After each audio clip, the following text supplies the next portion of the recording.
got Jonathon in Casagrande, Arizona, and they've got you marked as a Christian, but no topic. You're on with Tracie and Clare. Hi, Tracie. Hi, Clare. Hey. Hello. Just real quick, because I was listening to the last call. I don't know how you guys do it, honestly. Well, I didn't. I started screaming and hung up the phone. I'm not sure I did much different than a lot of folks would have done. Right? Oh, yeah, I know. You guys have a tremendous amount of patience. Yeah, and we won't saddle you with the last caller. You have your own beliefs, and you're calling to talk about what? Yeah. There's several episodes that I've seen that you've kind of when the topic of the cosmological argument, stuff like that, comes up, and the whole universe from nothing and stuff like that. I've heard you say stuff like, "What is nothing?" Like there's no example of nothing, and I'm just curious, can you kind of give me an idea, what do you mean by that?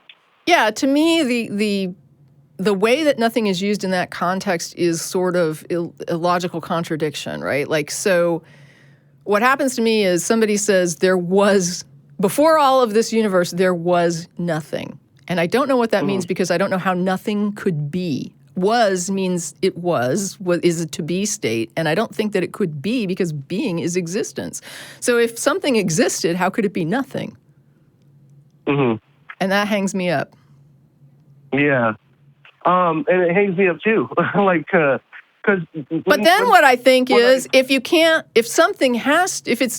existence is necessary, if even nothing exists, then doesn't that mean there's no need for a creator? I'm sorry, could you ask that one more time? I'm not sure I understood. If there's no such thing as non-existence, what needs to be created?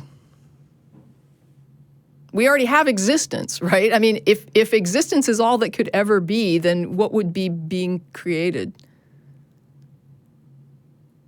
Honestly, I don't know. I don't know either. That's what I'm saying. I'm not, this isn't like some people sometimes think I'm doing this as some tricky, I'm being the clever atheist, but it's not. This is I don't get it. Yeah, I don't get it. I don't get it at all. And I don't, it might, I'm the first one to say, I mean, I've heard about the physics of nothing and how there's these wave states or whatever it is. And I'm sorry if I butchered it with that phrase. I don't know. I'm always, I'm not the physicist. And I know that they're saying there's this something that they label nothing as a proprietary jargonistic thing. And I don't have an objection to that. But that's not what usually is being meant when people are having a theological discussion. They're saying you believe there was nothing. And I'm like, no, I can't even imagine nothing. I don't even, and it's not even a lack of, I can't imagine it, therefore it can't be possible. What I'm saying is that how would that be if it can't be or if it wasn't? That's the part that blows my mind. Yeah. Sure. Yeah, because I not to be on that train where people are oh, it's just semantics or whatever, you're just playing word games or being dishonest or something like that. I believe you're sincere in what you're saying. But it's just the way that, like you said, I don't, nothing can be because it's describing something that is, stuff like that. Yeah, be wouldn't even make sense. You couldn't even use the be verbs. How could you? Yeah. You'd almost have to say everything wasn't. Right? I mean, you'd have to describe it in some kind of term like that. And even if you did, then if a person said, well, then what was? And nothing was. And now you're back to the same. Yeah, it's like a loop, I mean, it's, I don't know. Yeah, so it just kind of seemed like maybe saying say pre-Big Bang, there was nothing, and then saying, well, what does that mean or what is nothing? It always sounded to me like it was kind of a question that didn't make sense to me saying, give me an example of nothing. Because wouldn't that mean you're giving me an example of something? Yes, it would. Nothing seems to be a contextual thing, right? If I say a bowl is empty, there's nothing in it. It just means that, it's got no contents as far as what people would expect there to be in a bowl, right? I mean, that's as much meaningful context as I can wrap around nothing. And I think this might be why people, think about it and they're like, this is so mysterious, because it is a little mind-blowing. And if I was high right now, I'd be like freaking out. Like, So, yeah, to me, it's not just a semantic thing. It's like a logical contradiction thing. And it may be a problem with language, right? Like, it could be just a problem with the language that can't wrap around something like that. I don't know. But I don't think so. Yeah, I don't know. Yeah, that makes sense. But it's not. I'm not trying to do a gotcha thing. It's got nothing to do with that. It's just literally, I don't get it. And when people try to explain to me, when they try to explain it, I usually just see them basically finding, other ways of describing things that weren't, or that couldn't be, because being would be right. Something. I don't know. Yeah. Yeah, it's something of a paradox. Like an example, like I kind of thought of, I think the other day, where I was thinking about it, was to ask for an example of nothing. To me, was kind of like the equivalent of saying, if somebody asked, well, what did Tom say? And then you said nothing, and someone said, well, give me an example of not saying anything. It doesn't make any sense. Well, you could say, I asked him what he had for breakfast today, and he just sat there, didn't speak. I could describe Tom not saying anything, which would be the same as saying, saying nothing, because that's how we would understand it, as he did not say anything. But to me, if I say, everything wasn't, and I'm like, could that be? Why wouldn't that fit the same way? Because it's a totality, right? Like, it's a there's no context in which there would be an expectation. So when you say there is, we've got everything, but what if everything wasn't? And then it, to me, raises the question, then what would be? If there wasn't anything... If everything wasn't, what? Yeah. So if there wasn't anything, to ask what would there be, kind of, again, that, like... It gives me a headache. Yeah, me too. And that's the thing. I'm not saying that I'm brilliant or that this is clever, and it might be something really that simple that I'm not getting. I'm not, making... No, I love analogies more than anyone, probably, but I don't think there's any analogy that works here, because no matter what you come up with, it's a something. It's a contextual thing. Tom not saying anything. Yeah. I have seen people not say anything before. That's a real thing. And like, the bowl can be empty, and it's never... We could always make an argument that there is, technically always something in that space.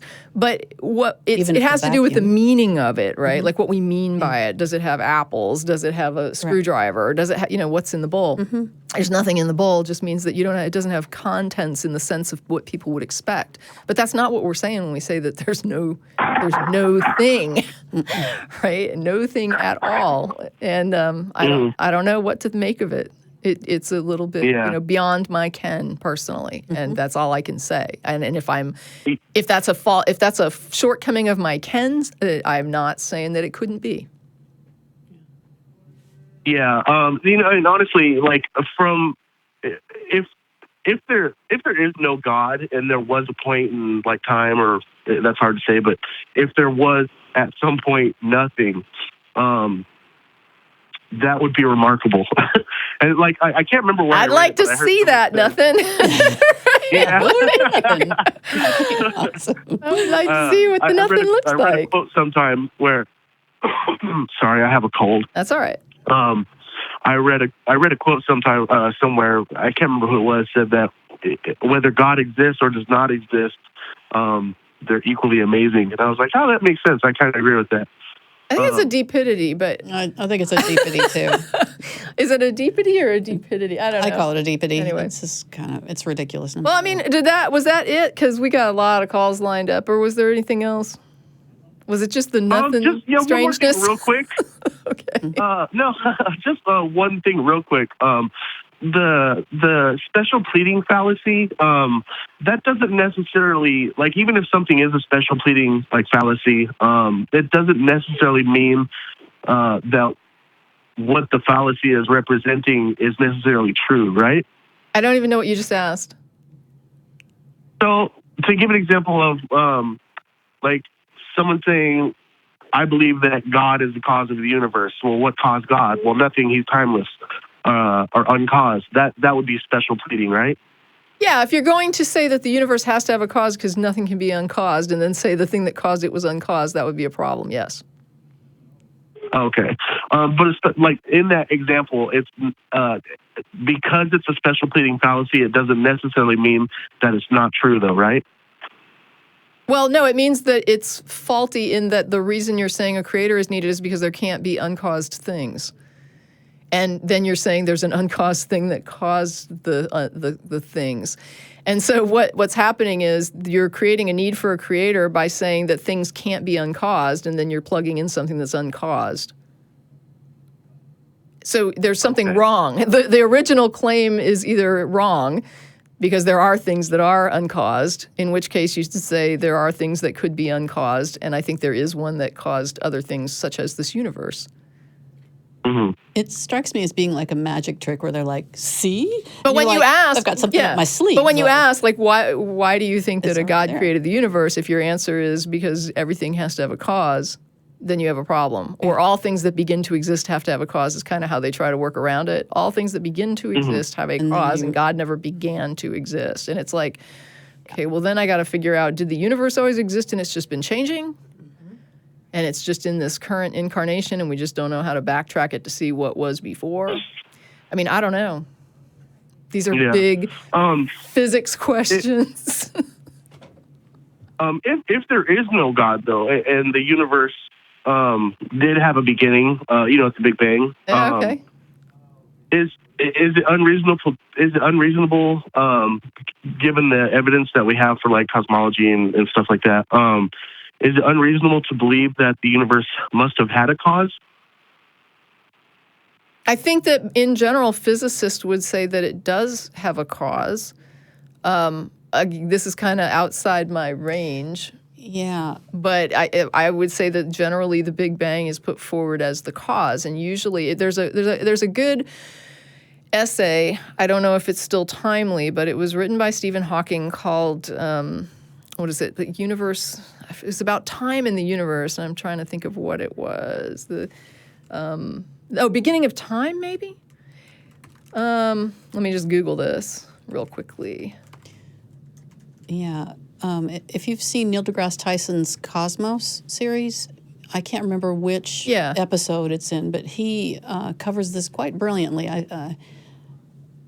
I feel... No, I haven't. I'll definitely look for that. Though. Yeah, I do, because it's the first time that I ever felt close to understanding infinity, which is a bizarre thing, the way that it was presented. Okay.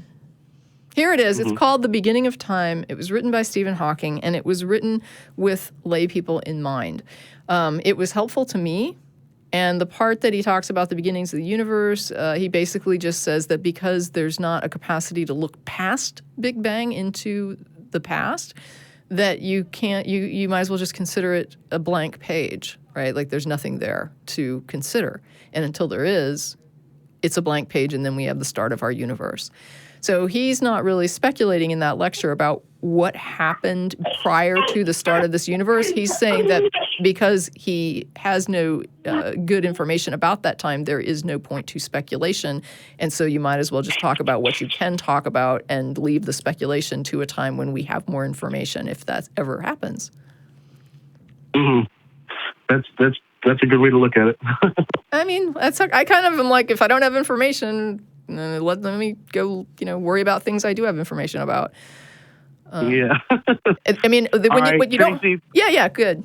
We're good. Oh yeah, I just wanted to say I appreciate you guys talking with me. I have watched you guys for well over 10 years, and I love watching you guys. You guys have the best discussions, and we have some kooky people who believe stuff that we believe, and I love watching you guys talk to them. And oh my God, I'm sorry. Can I just say like one more thing real quick, and I'll jump right off. Real quick. Okay. I don't know how long it's been since he's called in. I don't know. I haven't seen anything recently. The guy who called himself like Mark and Andrew and I think Matthew. Oh yeah. Promoting. Yeah, that was. Oh my gosh. How it's like people who believe the stuff that I believe, they have some kooky reasons for believing it, and honestly, I do too. Probably. I don't want to say like I'm not one of them because I'm sure I am, but my God, you guys have just the best way of handling people who quite obviously have the most ridiculous reasons for believing what they do. Well, thanks very much. And with that, we're going to let you go. We're going to move on.